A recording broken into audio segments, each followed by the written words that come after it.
Georgetown University is offering an act of contrition for its complicated past. The nation's oldest Catholic and Jesuit college announced yesterday it will give preference in admissions to descendants of 272 slaves it sold nearly 2 centuries ago.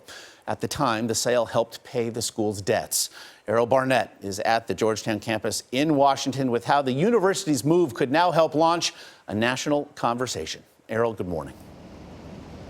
Good morning. On Thursday, the faculty here at Georgetown University moved to reconcile its past and really make amends for what its president described as this country's original evil.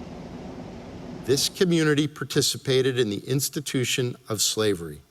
This original evil that shaped the early years of the Republic was present here. Georgetown President John DeGioia acknowledged the history of slavery at America's oldest Jesuit university. Reconciling with our history. He then offered atonement. Our moral agency must be channeled to undo this damage.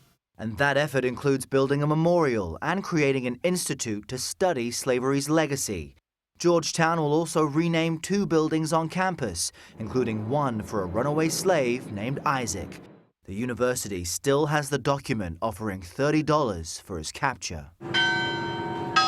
But the biggest gesture may be the offer of preferential admission status to the descendants of the 272 sold slaves. That could affect an estimated 10,000 to 15,000 people. These are the faces. A small group of descendants were on hand for Thursday's announcement. I think that, knowledge is power. The more you know about yourself and your family and your heritage, the taller you can stand, the more pride you have in yourself, the more you can speak for yourself and your people. Sandra Green Thomas and Karen Harper Royal came to Washington from Louisiana, where their ancestors were resettled nearly 2 centuries ago. How do you feel with this apology and reconciliation effort?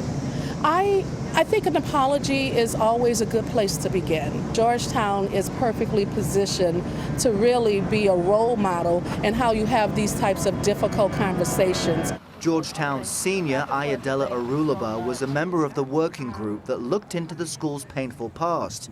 He says plenty of work lies ahead.